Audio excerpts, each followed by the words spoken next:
இயேசு கிறிஸ்துவின் நாமத்தினாலே எங்கும் நிறைந்தவர்களின் சார்பாக வாழ்த்துக்களை தெரிவித்துக் கொள்கிறேன். இந்த நாளிலே ஒரு வசனத்தை நாம் தியானமாக தியானிக்கலாம். இன்னைக்கு ஆதாரமாக எடுத்துக்கொண்ட வேத வசனத்தின் பகுதி யோவான் எழுதின புத்தகம் 15ஆம் அதிகாரம் 8ஆம் வசனத்தை நாம் தியானிக்கலாம். இன்றைக்கு செய்தியுடைய தலைப்பு என்னவென்று சொன்னால், மகிமைப்படும் பிதா என்கிற தலைப்பிலே நாம் தியானிக்கலாம். அது என்ன மகிமைப்படும்? மகிமைப்படும் அப்படிங்கிற வார்த்தைக்கு என்ன அர்த்தம்னா, உயர்த்தப்படும் அல்லது போற்றப்படும் அல்லது புகழப்படும் என்கிற அந்த அர்த்தத்தை என்ன செய்யும்? அது செய்யும். அவன் மகிமைப்படும் அப்படின்னா உயர்த்தப்படுகிறன்னு அர்த்தம், அல்லது புகழப்படுகிற போற்றப்படுகிற அர்த்தம். அப்போ நீங்கள் செய்தியோட தலைப்பு என்ன பார்த்தோம்? மகிமைப்படும் பிதான்னு பார்த்தோம். அப்போ உயர்த்தப்படுகிற புகழப்படுகிற பிதான்னு சொல்லி பார்க்கணும். இன்றைக்கு இந்த உலகத்தில் அநேக ஜனங்கள் என்ன செய்வாங்க? பணத்திற்காகவும் பெயருக்காகவும் அந்த நாட்களில் மன்னர்களை புகழ்ந்து பாடுவாங்க. அதனால் பரிசுகளை வாங்கிட்டு போவாங்க. அல்லது இந்த உலகத்தில் பார்த்திங்கன்னா அநேகர் என்ன செய்வாங்கன்னா, தங்களுடைய ஆசிரியர் பெருமக்களை புகழ்ந்து பாடுவாங்க, பாராட்டுகளை பெற்றுக்கொள்வாங்க. அது மாத்திரமில்லை, விளையாட்டில் தன்னுடைய ஆசிரியர்களை என்ன செய்வாங்க? உயர்த்தி பாடுவாங்க. ஆனால் அவங்க என்ன செய்வாங்க? ஒரு நல்ல மதிப்பை வாங்குவாங்க. இது போன்ற பல விதங்களில் இந்த உலகத்தில் மனிதர்கள் நினைச்சாங்க, அநேகரை புகழ்ந்து புகழ்ந்து போற்றி போற்றி நினைச்சாங்க, உயர்த்திக்கிட்டே போகிறாங்க. ஆனால் ஆண்டவராக இயேசு கிறிஸ்துவை, வானத்தை மேம்படுத்த திரியேக தேவனை புகழ்ந்து பாடுவதற்கும் போற்றுவதற்கும் உயர்த்துவதற்கும் மகிமைப்படுவதற்கும் யாருமே இல்லை. அப்படிப்பட்ட அந்த அவலநிலையை மாற்றி ஆண்டவரை புகழும்படியாகத்தான் நாம் அழைக்கப்பட்டு சிருஷ்டிக்கப்பட்டிருக்கிறோம், உருவாக்கப்பட்டிருக்கிறோம். இதையும் மறந்து போய்விடக்கூடாது. எனவே தான் மகிமைப்படும் பிதா, உயர்த்தப்படும் பிதா என்கிற தலைப்பை நாம் பார்க்கிறோம். சரி, மனுஷனை உயர்த்தது இருக்கட்டும், நாம் தேவனை உயர்த்துவதற்கு என்ன அப்படிங்கிறத நம்ம பார்க்க போகிறோம். வசனம் தெளிவாக யோவான் 15:8 சொல்கிறது, நீங்கள் மிகுந்த கனிகளை கொடுப்பதினால் என் பிதா மகிமைப்படுவார். அப்போது இந்த வசனம் அதான் சொல்லுது, எனக்கும் சீஷராக இருக்குது.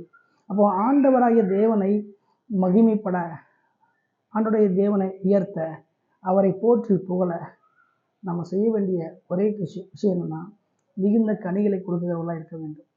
ஆண்டவரை மகிமைப்படுத்தக்கூடிய, போற்றி புகழக்கூடிய விதத்தில் இருக்கணும்னா நாம் என்ன செய்யணும்னா, மிகுந்த கனிகளை கொடுப்பதின் மூலமாக பிதாவை உயர்த்தலாம், மகிமைப்படுத்தலாம். மிகுந்த கனிகள்னால் என்ன? மிகுந்த கனிகள்னால் நல்ல வாழ்க்கை, நல்ல அனுபவம், தேவன் விரும்புகிற நல்ல விதமான ஆவிக்குரிய குணநலன்கள், இதுதான் அங்கே சொல்லுது. அப்போ ஒரு மனுஷன் பிதாவை மகிமைப்படுத்த வேண்டும் என்று சொன்னால், ஒரு மனுஷன் பிதாவை உயர்த்த வேண்டும் என்று சொன்னால், ஒரு மனுஷன் தேவனை போற்றி புகழ வேண்டும் என்று சொன்னால், அவன் மிகுந்த கனிகளை கொடுத்தால் அவன் மகிமைப்படுவான். அப்போ மகிமைப்படும் பிதான்னு சொல்லி பார்க்குற நாம மிகுந்த கனிகளை கொடுப்பதன் மூலமாக தான் அவரை மகிமைப்படுத்த முடியும்.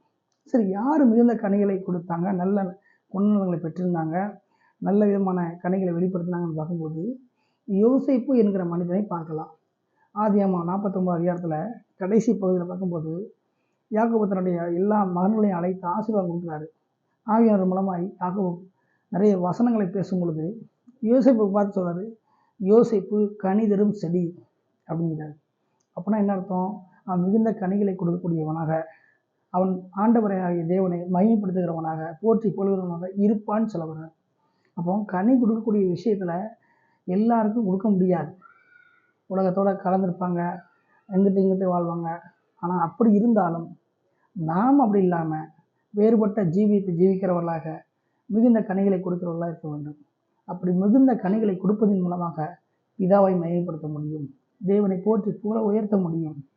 ஆகவே யோசேப்பை யாக்கோபு அழைத்து ஆசீர்வாதம் கொடுக்கும் பொழுது, ஆசீர்வதிக்கும் பொழுது, ஒவ்வொருவருக்கும் ஒரு ஆசீர்வாதம் கொடுக்குறாரு.